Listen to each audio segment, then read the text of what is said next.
Hola, ¿qué tal? Muy buenas noches. Mi nombre es Alejandro Israel Hernández Rivero y voy a exponer lo aprendido en lo que fue la materia de obligaciones civiles. Empezamos en la materia de obligaciones civiles viendo lo que es la capacidad de goce y la capacidad del ejercicio. Bueno, en la capacidad de goce es sobre lo que tenemos nosotros desde el momento en que nacemos.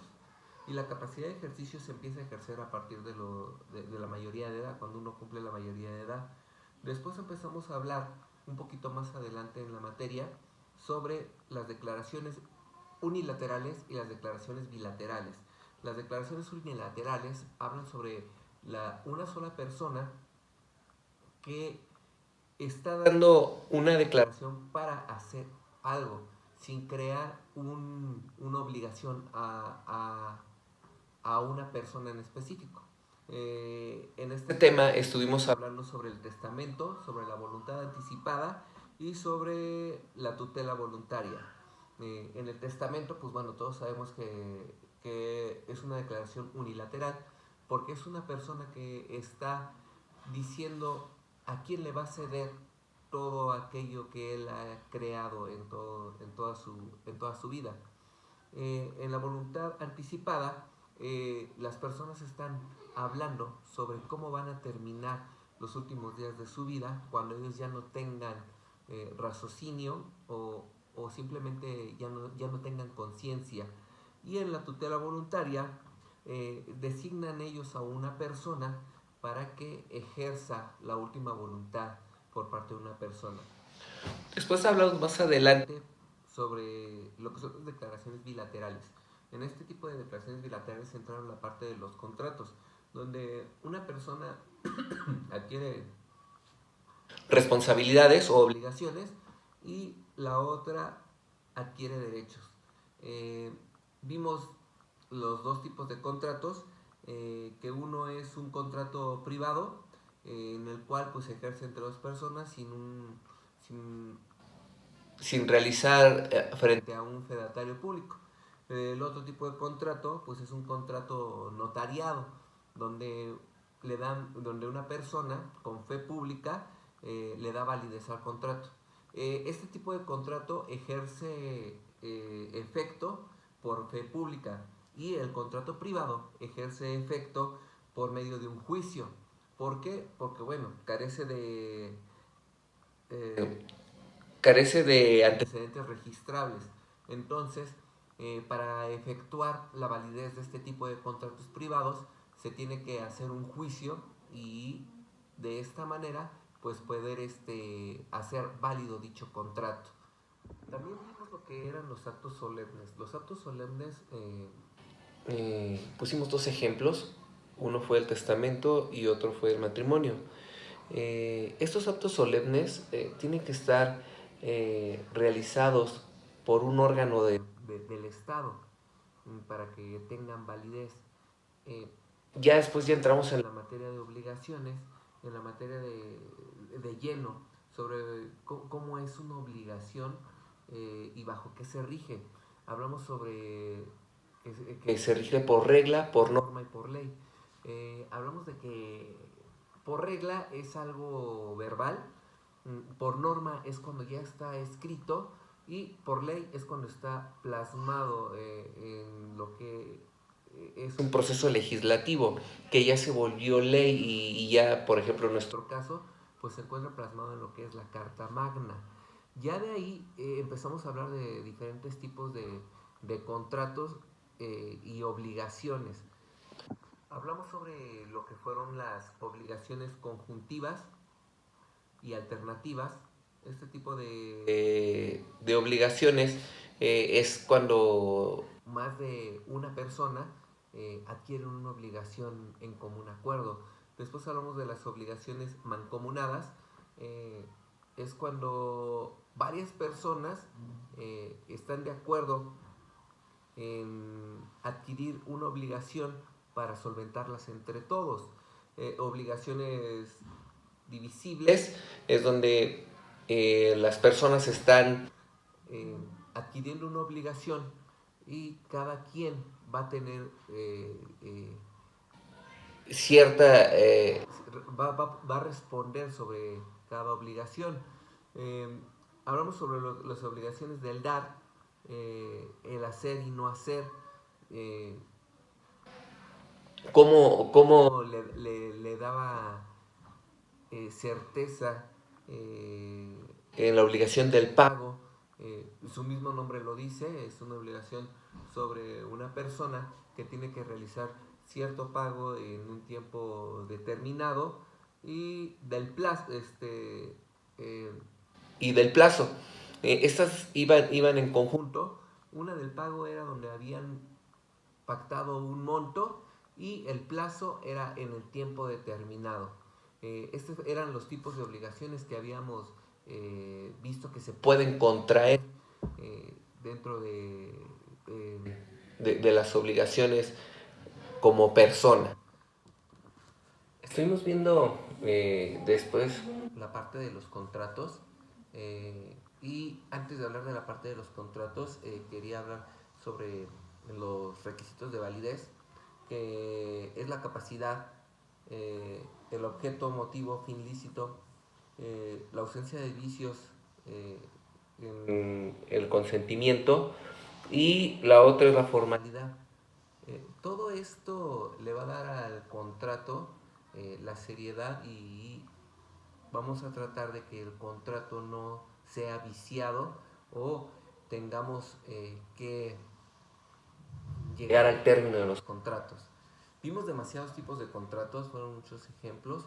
Eh, Vimos el contrato de compraventa, vimos el contrato de arrendamiento, eh, contrato de promesa, eh, que aconseja la maestra que sea uno de los que no, no firmemos o que tratemos de no hacer. Este, y con esto vamos a hablar un poquito sobre la estructura de los contratos. Eh, Al principio vamos a platicar que un contrato debe especificar qué tipo de contrato es, en letras llamativas, negritas, pero que se distinga. Es un contrato de compraventa, se va a distinguir con letra grande o negrita, que es un contrato de compraventa. Si es un contrato de arrendamiento, pues bueno, ¿qué es un contrato de arrendamiento?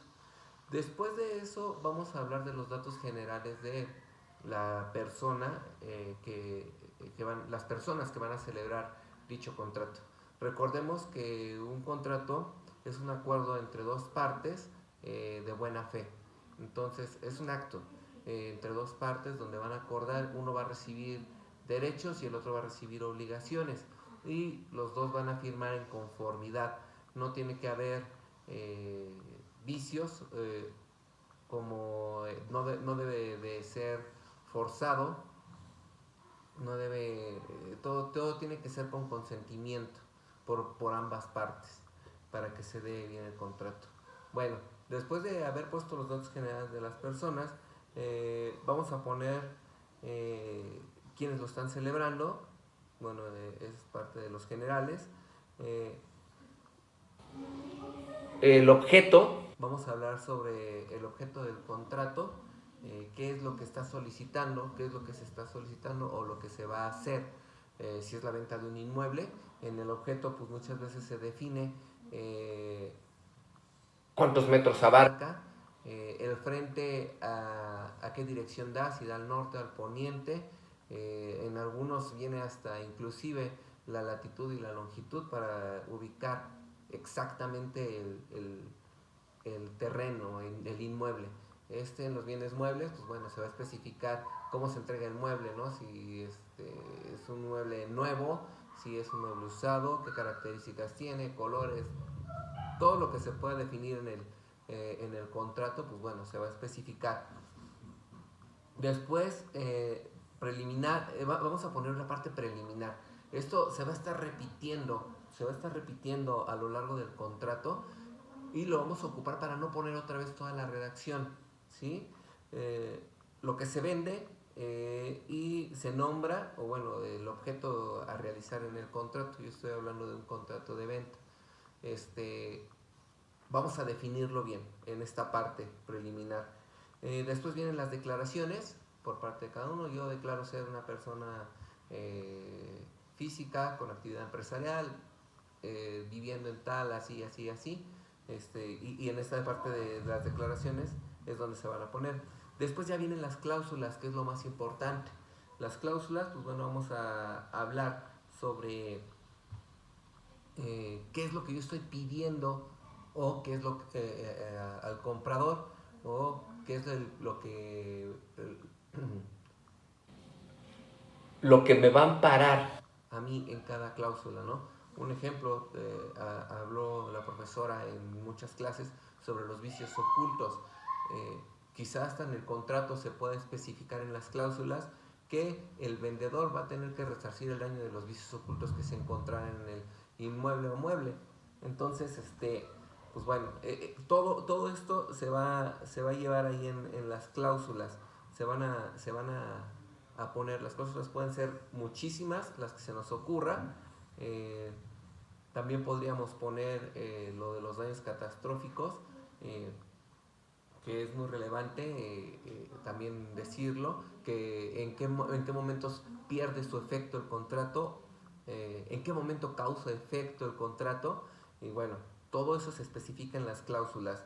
El precio del objeto, lo tenemos que definir también más adelante, después de lo que son las cláusulas. Y también tenemos que especificar bajo qué código civil nos está rigiendo este contrato. Si nos estamos rigiendo bajo el Código Civil del Estado de México, hay que apuntarlo, hay que ponerlo para que, bueno, no haya ningún problema en el momento de que haya pues, controversia y nos quieran demandar alguna de las dos partes se quieran demandar, y que sepan bajo qué código nos basamos al celebrar este contrato y a qué instancia vamos a acudir para definir en dado caso de que haya controversia. Y después vamos a hablar de una pena convencional. ¿Qué es la pena convencional dentro de los contratos? Bueno, pues sabes qué, si tú no me pagas en determinado tiempo, te voy a cobrar el 10% como pena convencional por falta de pago y porque se rompió el acuerdo, ¿no? Se definieron los plazos y se definieron los pagos, y al no cumplirlo, pues bueno, va a haber una pena convencional, la cual, pues bueno, puede, puede ir, se puede estipular la cantidad que uno crea conveniente y que la otra persona también lo acepte. Con esto, pues bueno, terminamos un poquito en el tema de la estructura de los contratos y vamos a lo que es la transmisión de obligaciones. Eh, ¿Cómo se transmite una obligación y cómo se le llaman a estas transmisiones de obligaciones? Eh, Hablamos sobre la cesión de derechos, que la cesión de derechos es cuando el acreedor transfiere, es acreedor, el acreedor transfiere a otros lo que tenga la parte contratante, la parte deudora. Eh, no sé, un acreedor puede decir, ¿sabes qué? Te voy a transferir la deuda de todas estas personas que tengo a mi favor, ¿vale? Después venía lo que es la cesión de deuda. En la cesión de deuda, ahí como su nombre lo dice, es al revés de la cesión de derechos. La cesión de deuda lo que hacía era ceder la deuda a otra persona, y se terminaba la... Hablamos de la subrogagación, que es cuando una persona asume la deuda de otra persona y pasa, en ese caso ya termina la obligación porque ya la adquirió otra persona. En la compensación se extingue la deuda compensada por otra cosa, y esto se hace cuando las deudas son líquidas y exigibles. Eh, Después hablamos de la confusión.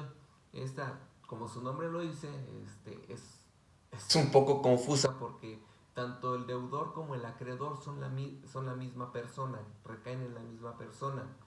Suele haber casos, precisamente por eso se tienen documentados.